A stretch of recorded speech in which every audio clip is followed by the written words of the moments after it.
Iniciem campanya sense el nostre company, el Jordi Turull, el que havia de ser el número 1, però una sentència vergonyosa i injusta li ha impedit ser-ho.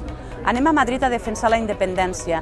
La independència ens pot donar com a resultat poder dur al territori el projecte econòmic que nosaltres sentim com a catalans.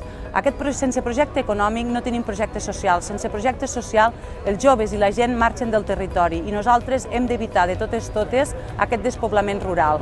Anem a Madrid a trobar respostes per a tots, perquè això va d'independència, però també va d'oportunitats, de drets i de llibertats que l'Estat dia a dia ens està vulnerant.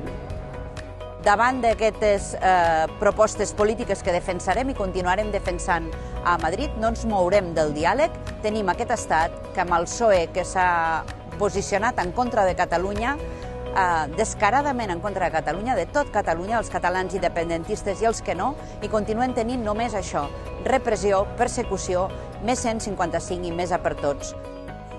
Per la independència, ni un vot enrere.